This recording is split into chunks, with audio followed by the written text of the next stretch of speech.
अभिनव का गुस्सा देखकर डॉन थोड़ा हैरान हो गया। उसे लगा कि जहां आम लोग उसकी शक्ल देखकर ही डर कर भाग जाया करते थे, वही अभिनव इस कॉन्फिडेंस से उसके सामने खड़ा था जैसे कि वो खुद ही टाइगर हो। यहाँ से निकल ले लड़के, नहीं तो हड्डी पसली एक कर दूंगा, डॉन ने अपना हाथ छुड़ाते हुए कहा।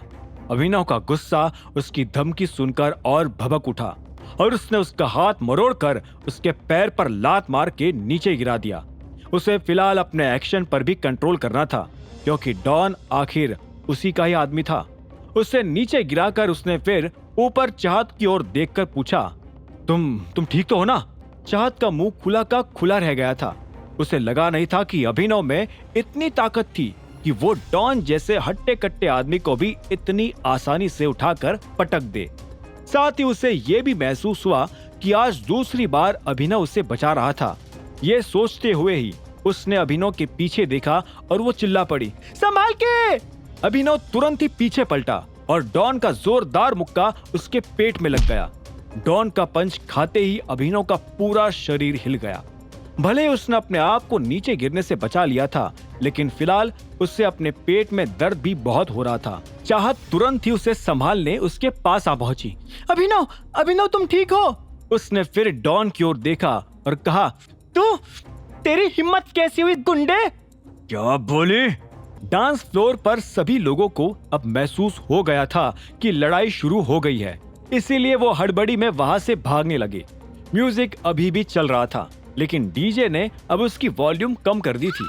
चाहत की चीख अभिनव के कानों में गूंज रही थी, पर वो अभी भी अपने खाए हुए मुक्के के दर्द से बाहर नहीं निकला था। उसे पहली बार अपने अंदर कमजोरी महसूस हो रही थी। हालांकि इसी बात से फ्रस्ट्रेट होते हुए वो फिर से सीधा हो गया और गुस्से से डॉन की ओर दहाड़ पड़ा।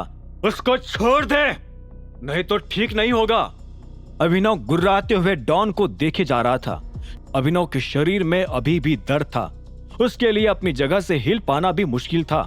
हालांकि तब भी उसे महसूस हुआ कि अगर वो बलराज को बॉक्सिंग रिंग में हरा सकता था, तो फिर ये डॉन कौन सा कोई खास था। अभिनव को दर्द में दहाड़ते देख डॉन हंसने लगा, बोल पड़ा, बहुत हीरो बन रहा था ना, अभी आ और ले जा तेरी सेटिंग को। सिक्योरिटी! अभिनव अपनी जगह से चिल्लाए जा रहा था, पर उसकी मदद करने कोई नहीं आया।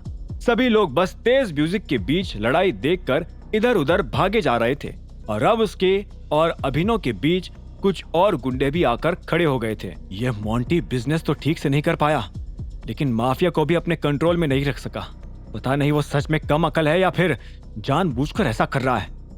कहीं वही तो जासूस नहीं। अपने सामने का नजारा देखकर एक ही पल में अभिनव के दिमाग में कई सारे ख्याल गूंजने लगे थे। उसे ये भी चिंता हो रही थी कि अगर उसके बिजनेसेस का हाल ऐसा ही रहा तो दिग्पाल का बिजनेस ग्रुप जल्द ही उसे पछाड़ देगा। आखिरी बार बोल रहा हूं डॉन, जाने दे उसको, नहीं तो जान से हाथ धो बैठेगा।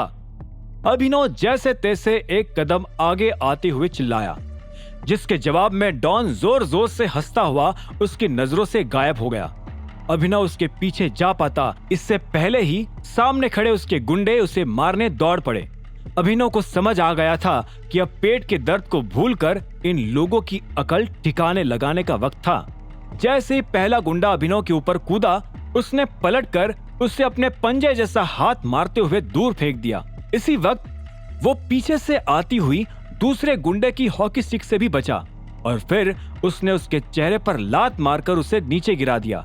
अपने ही लोगों को मारते हुए अभिनव को कहीं ना कहीं अफसोस भी हो रहा था। क्या चल रहा है यहाँ पर? इसी वक्त डांस फ्लोर के नीचे से एक भारी आवाज आई। उस आवाज को सुनते ही अभिनव ने एक राहत की सांस ली। उसे लगा कि सिक्योरिटी आ चुकी थी। वो थोड़े और कदम के साथ चलकर उस आवाज की ओर आगे गया तो उसने देखा कि एक हट्टा कट्टा और लंबा आदमी सीढ़ी चढ़ते हुए ऊपर आ रहा था। उस आदमी की शक्ल देखते ही अभिनव उसे पहचान गया। वही उस आदमी ने भी जब अभिनव का चेहरा देखा तो उसकी रूह कांप गई। आखिर कौन था ये आदमी जिसे अभिनव पहचानता था? आगे की कहानी जानने के लिए देखें अगला एपिसोड सिर्फ पॉकेट एफएम के यूट्यूब चैनल पर और द रिटर्न ऑफ टाइगर के सारे एपिसोड्स को सुनने के लिए डिस्क्रिप्शन में दी लिंक से डाउनलोड करें पॉकेट एफएम ऐप।